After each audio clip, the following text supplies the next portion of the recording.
എറണാകുളം അങ്കമാലി അതിരൂപതയ്ക്കു വേണ്ടിയുള്ള major arch ബിഷപ്പിന്റെ വികാരി മാർ ജോസഫ് പാമ്പ്ളാനി പിതാവ് ഇന്ന് പുതിയ അറിയിപ്പ് പുറത്തിറക്കി.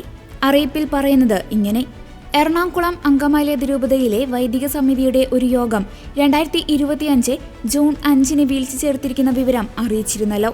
അതിരൂപതയുടെ ഇപ്പോഴത്തെ സാഹചര്യത്തിൽ കൂടുതൽ വിശാലമായ തലങ്ങളിൽ വിഷയങ്ങൾ ചർച്ച ചെയ്യേണ്ടതുണ്ട് എന്നതിനാൽ വൈദിക സമിതിയിലെ അംഗങ്ങളോടൊപ്പം ആലോചനാ സമിതി അംഗങ്ങളുടെയും ഫൊറാന വികാരിമാരുടെയും ഒരു സംയുക്ത സമ്മേളനം നാളെ വ്യാഴാഴ്ച രാവിലെ 10 മണിക്ക് അതിരൂപത അധ്യക്ഷൻ മാർ റാഫേൽ തട്ടിൽ പിതാവിന്റെ നിർദ്ദേശപ്രകാരം അതിരൂപത കേന്ദ്രത്തിൽ ഇതിനാൽ വിളിച്ചു ചേർക്കുന്നു.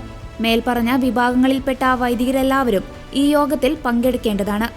നമ്മുടെ അതിരൂപതയിൽ നിലനിൽക്കുന്ന പ്രശ്നങ്ങൾക്ക് അടിസ്ഥാന തീരുമാനങ്ങളിൽ നിന്ന് വ്യതിചലിക്കാതെ തന്നെ ശാശ്വതവും സമാധാനപൂർണവുമായ പരിഹാരം കണ്ടെത്താനുള്ള പരിശ്രമങ്ങളോട് എല്ലാവരും സഹകരിക്കണമെന്നും എല്ലാ പ്രശ്നങ്ങളും സഭാത്മകമായ രീതിയിൽ പരിഹരിക്കുന്നതിനു വേണ്ട സംയമനവും വിട്ടുവീഴ്ച മനോഭാവവും എല്ലാവരും പുലർത്തണമെന്ന് എറണാകുളം അങ്കമാലി അതിരൂപതയ്ക്കു വേണ്ടിയുള്ള മേജർ ആർച്ച് ബിഷപ്പിന്റെ വികാരി മാർ ജോസഫ് പാമ്പ്ളാനി പിതാവ് അഭ്യർത്ഥിച്ചു.